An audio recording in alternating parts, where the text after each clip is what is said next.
बहुत सारी परेशानियां आपकी। कुछ मैं बताता हूँ क्या होता है। देखो, अगर आप खुद को मतलब वीक स्टूडेंट मानते हो तो आपकी प्रॉब्लम कहाँ कहाँ पर है। पहला, आपको नोट्स रिवाइज करने में सबसे ज्यादा टाइम लगता है। दूसरा, फिजिक्स के क्वेश्चन सॉल्व करने में टाइम लगता है। तीसरा, चीजें याद नहीं रहती। चौथा, आपका टाइम बहुत वेस्ट होता है। पांचवा, आपके घर में प्रॉब्लम बहुत है कि लोग आपको पढ़ने नहीं देते हैं। सिक्स, आपका पढ़ाई में मन नहीं लगता।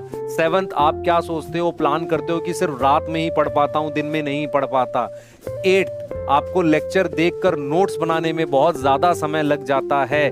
नाइन्थ, आप कितनी बार भी रिवाइज करते हो आपको याद नहीं रहता। Tenth, silly mistake. ये सारी परेशानी कुछ बच्चों के साथ हो सकती हैं, इनमें से कुछ आदि। बेटा, ये परेशानियां किस वजह से हैं? क्योंकि आपने अपने आप को पूरी तरीके से पढ़ाई में झोंका नहीं है। पूरी तरीके से खुद को डेडिकेट कर दो। हर एक मिनट आपका बेटा पढ़ाई की तरफ होना चाहिए। अगर आप अभी भी फील करते हो कि नहीं थोड़ा पढ़ने से हो जाएगा, तो अभी पढ़ाई छोड़ के बेटा लेक्चर बंद करके सो जाओ, कोई फर्क नहीं पड़ता, अगले साल नहीं होने वाला। अगर आप अपने आप को पूरी तरीके से पढ़ाई में इन्वॉल्व कर दोगे तो बहुत सारी प्रॉब्लम आपकी सॉल्व हो जाएगी। इन्वॉल्व करने का मतलब हर वक्त आप उसी के बारे में सोचो। जब माइंड रिलैक्स कर रहे हो, सो रहे हो, तब मत सोचो, या कोई और चीज एकदम रिलैक्स कर रहे हो तब मत सोचो। पर आप टाइम वेस्ट नहीं करो। जैसे ही आप टाइम की वेस्टेज कम करोगे ना, वैसे ही प्रॉब्लम्स होनी खत्म होनी स्टार्ट हो जाएंगी। सही है? नोट कर लेना, कुछ की 10 में से 10 दिक्कतें हैं। चलो आगे चल रहे हैं।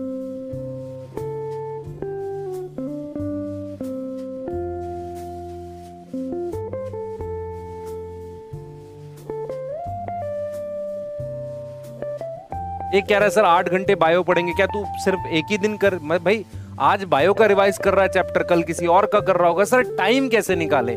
करंट सिलेबस के साथ टाइम कैसे निकालेगा? मुझे एक चीज बता, करंट सिलेबस जो है तेरा चल रहा है, उसका काम भी करना है। तो आज तूने क्या किया? सिर्फ नोट्स रिवाइज करे, किसी तरीके से 2 घंटे निकाल के आधे नोट्स रिवाइज कर लिए, आधे कल कर ले बेटा। और कोई तरीका नहीं ना तेरे पास, तेरे को कहीं ना कहीं रिवीजन का टाइम निकालना पड़ेगा थोड़ा थोड़ा। ये चीज समझ में आ रही है? कहीं ना कहीं तुझे चीजें रिवाइज भी तो करनी पड़ेंगी, टाइम तुझे निकालना पड़ेगा कहीं ना कहीं। अगर आप में से आप लोगों का अभी भी बैकलॉग होता है तो प्रॉब्लम की बात है। ये चीज समझ में आ रही है बेटा? बोलो, ये चीज क्लियर है? अगर अभी भी आपको फील होता है कि नहीं हमारा बैकलॉग होता है, तो फिर बेटा प्रॉब्लम की बात है। बैकलॉग अभी भी अगर हो रहा है, देखो जिन्होंने लेट ज्वाइन किया उनका अगर बैकलॉग है तो समझ में आ रहा है। लेकिन अगर आपका बैकलॉग करंट पढ़ते हुए हो गया है तो फिर बहुत खतरनाक सिचुएशन है बेटा। आपको उस बैकलॉग को खत्म करने का प्लान लाना पड़ेगा। प्लान क्या है? करंट चलाते रहो, पहले बैकलॉग खत्म करो। रिवीजन तो आप तब कर पाओगे ना जब बैकलॉग क्लियर करोगे। ठीक है? क्वेश्चन कितने प्रैक्टिस करने हैं? देखो 3 सवाल है यहां पर। रिवाइज कैसे करें वो बता दिया आपको। दूसरा सवाल ये है कि क्या हमें शॉर्ट नोट या मेन नोट्स? वैसे तो मेन नोट्स, शॉर्ट नोट्स की हेल्प ले सकते हो, पर पहले की 2 3 4 रिवीजन मेन नोट से। क्या हमें एनसीईआरटी हर बार पढ़नी है? शुरुआती टाइम में एनसीईआरटी पढ़नी है, लेकिन जब आप नीट के बहुत पास पहुंच जाओगे तो आपको एनसीईआरटी की लाइनें लगभग याद हो जाएंगी।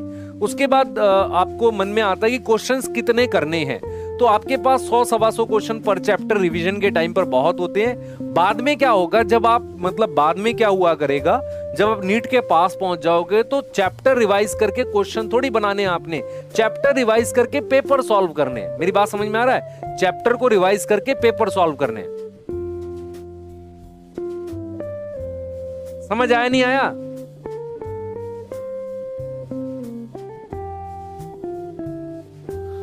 हाँ, वर्कशीट से क्वेश्चन, वर्कशीट के क्वेश्चन, डोपा के क्वेश्चन रिवीजन में हेल्प करेंगे।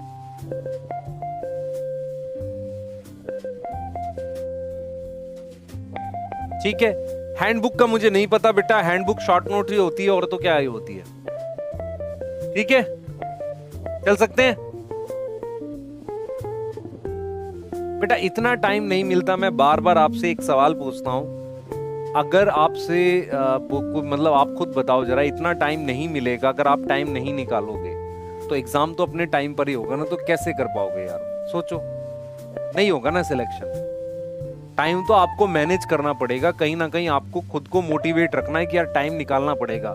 बहुत सारी छोटी छोटी वेस्टेज होती है, आप फोन खोल के उसमें टाइम वेस्ट कर देते हो बहुत सारा। जैसे सर आज आपने हमारा कर दिया। नहीं बेटा, मैं सिर्फ आपको ये गाइड कर रहा हूँ कि हम लोग अब नवंबर में आ गए हैं, हम 11th का सिलेबस फिनिश करेंगे, मान के चलो 15 दिसंबर के आसपास, लगभग 10-15 दिसंबर, या हो सकता थोड़ा आगे जाए, उसके अराउंड भी फिनिश करेंगे, फिर हम लोग आपको 12th करा रहे होंगे।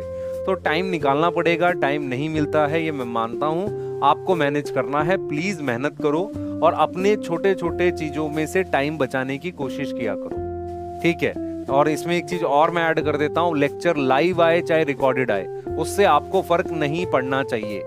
होता क्या है कि लाइव में आपको लगता है कि यार लाइव आ जाएगा तो उसके साथ ही खत्म हो जाता है, कुछ बच्चों को ऐसा फील होता है। बेटा देख, लेक्चर पढ़ना तेरी जिम्मेदारी है, वो टीचर की रिस्पॉन्सिबिलिटी नहीं है। चाहे वो तू लाइव पढ़ रहा हो चाहे रिकॉर्डेड पढ़ रहा हो, पर उस दिन का लेक्चर खत्म करना तेरी रिस्पॉन्सिबिलिटी है, ठीक है।